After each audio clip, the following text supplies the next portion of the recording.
Amigos, buenos días. El día de hoy vamos a tocar un tema, un tópico que es muy interesante y vamos a ver el paralelo que hay en lo que fue la caída del mayor imperio de la antigüedad, el Imperio Romano, y lo que está haciendo el deterioro, no sabemos si caída o colapso, de lo que es el mayor imperio contemporáneo de la historia reciente, el Imperio Americano. El Imperio Romano, que podamos decir, lo vamos a llamar de alguna forma, adoptó en su momento el patrón plata. Y decimos patrón plata, ¿por qué? Porque el Imperio Romano hizo de la plata el vehículo por el cual él acuñó una moneda que la hizo y la extendió por todo el mundo conocido de la época y fue comúnmente aceptada por regiones y territorios que no eran aún romanos. Era de tal potencia y de tal credibilidad esa moneda que en vastos territorios fue aceptado. Con el denario romano se compraba el trigo en Egipto, se compraba el aceite de oliva en Hispania, se compraban las especies y gemas preciosas en Persia, se compraban especias en la India y en fin, era una moneda vastamente aceptada. ¿Por qué? Porque quien aceptaba un denario romano sabía que estaba recibiendo una moneda que era con un contenido de altísima pureza de plata. Para el año 64 después de Cristo, un denario de plata romano contenía 98% de pureza de plata. Por lo tanto, era plata prácticamente pura. Quien recibió un denario sabía que recibía plata. Y en ese momento comienzan los gobernantes romanos a manipular el contenido de plata en la moneda y comienza en el año 64 cuando Nerón reduce del 98% al 94%. Luego, en el reinado de Marco Aurelio, en el año 175, lo reduce del 94 al 75, un 20% menos. Y así sucesivamente. Y llegamos al año 305, cuando en el reinado de Galerio o Galileo para otros, el contenido de plata en un denario romano era de solamente el 5%. Era 95% cobre, 5% plata. Cuando se da el colapso total del Imperio Romano, año 472, bajo el reinado de Rómulus Augustulus, el contenido de plata en un denario romano era solamente el 2%. Comenzamos un 98% de pureza de plata, 2% de cobre, terminamos a la inversa, 98% de cobre, 2% de plata. Y es en ese momento que las estructuras económicas del imperio estaban completamente reventadas. La moneda había sido repudiada por los habitantes del imperio y por quienes hacían comercio con ellos. En Egipto, si querían trigo, los romanos ya no aceptaban su denario, tenían que llevar plata pura. Y así sucesivamente. Se da en ese tiempo lo que podemos considerar la primera hiperinflación documentada por la historia, porque hubo una tal escasez que los precios reventaron. Ya los hombres no se enlistaban en las legiones romanas porque en la paga sabían que era con una moneda espuria, que era rechazada y que no tenía capacidad de compra. Por lo tanto, las legiones romanas se fueron despoblando, la milicia se fue debilitando porque no habían hombres que quisieran enlistarse en las legiones, y fue así como Roma fue debilitando su perímetro y ocasionó que las tribus o los grupos étnicos circundantes, que comúnmente son conocidos como bárbaros, pues invadieron Roma y la sometieron. Así pasó con los visigodos, así pasó con los vándalos, así pasó con los hunos. Y es en el año 476 cuando ellos caen y el Imperio Romano cae. Por lo tanto, fue la manipulación errónea de lo que fue la degradación de la pureza del denario lo que llevó a la caída, al colapso económico que derivó en la caída del Imperio Romano. Paralelo al Imperio norteamericano, el Imperio norteamericano adoptó un patrón que es el patrón oro.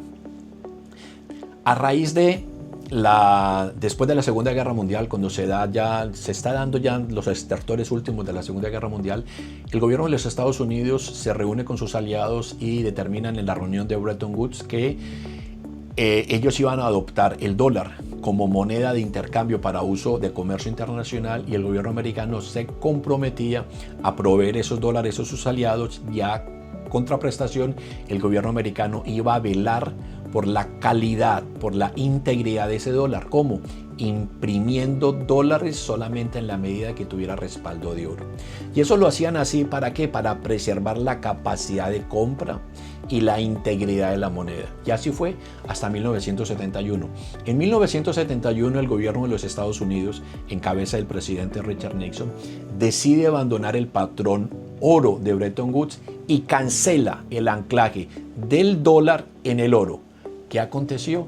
Que en esa década se da lo que es conocido como la primera gran inflación en los Estados Unidos, que coincidió con una crisis que fue la crisis del petróleo, pero que también tuvo como un elemento de fondo y una incidencia de mucha importancia el rechazo del patrón oro y comenzar a imprimir dólares sin tener anclaje en oro. ¿Qué aconteció? Esa fue una época, una década de gran inflación. Y si comparamos lo que es la capacidad de compra del dólar frente al oro, tomando como referencia los valores de 1971 como los valores actuales, vemos que en 1971 una onza de oro costaba $35 y hoy en día esa misma onza de oro cuesta $4.200. ¿Qué aconteció? Que el dólar perdió un 99% de capacidad de compra frente al oro. ¿Qué aconteció en la Roma? Que perdió un 98% de su capacidad de compra en el lapso de 300 años. Del año 64, cuando Nerón comenzó a manipular la moneda, al momento en que cae Roma, era un 98% de cobre versus 2%. Aquí es prácticamente lo mismo. Es un paralelo que es realmente impresionante. Ahora, ¿qué llevó eso? Eso llevó a que, así como colapsó Roma, hoy en día vemos, no estamos diciendo que Estados Unidos vaya a colapsar. Lo que sí estamos diciendo es que hoy en día vemos que hay un deterioro continuo, pero constante también, de lo que es la economía y la capacidad, la salud, de lo que es la capacidad de compra del dólar. Vemos que es una inflación que hoy en día nos dicen que es del 3.5%. Eso nos dice. En la realidad, cuando vamos al supermercado sabemos que es mucho más que eso. Luego, el nivel de endeudamiento del gobierno de los Estados Unidos está desbordado. Lo que es la M2, que es el suministro de moneda impresa y circulante en la economía, está completamente desbordado. Es de más de 23 trillones de dólares. El nivel de la deuda de los Estados Unidos está en récord históricos. Es de más de 39 trillones de dólares. Cuando digo trillones, es trillones en versión anglosajona, lo que equivaldría para nosotros en español a billones de dólares. Y cuando vemos lo que es la capacidad, lo que es el valor de la economía americana, lo que la economía americana produce en todo un año es de 20 trillones, 20 billones, y la capacidad de recaudo del gobierno americano es de solamente 5 trillones. Por lo tanto, son números que no cuadran. ¿Por qué? Porque se degradó la moneda, y cuando se degrada la moneda, decae la economía. Ahora, sabemos que la capacidad de proyectar poderío militar en una nación es el respaldo que la economía puede ofrecer a lo que es el aparato militar. Cuando la moneda romana dejó de ser fuerte, fue cuestión de tiempo para que las legiones decayeran y Roma sucumbiera.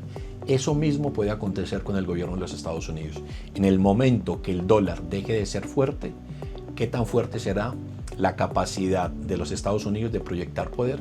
No lo sabemos. Lo que sí sabemos es que tanto en el Imperio Romano, cuando se abandonó el patrón plata, como hoy en día en el Imperio Americano, que se abandonó el patrón oro, las economías decayeron. En Roma lo llevó a un colapso, en Estados Unidos estamos viviendo ese proceso. Bueno, amigo, era esto lo que les quería compartir. Los dejo por acá, no sin antes despedirnos y pedirles a quienes nos ven, nos den un like y compartan con sus amigos. Hasta la próxima.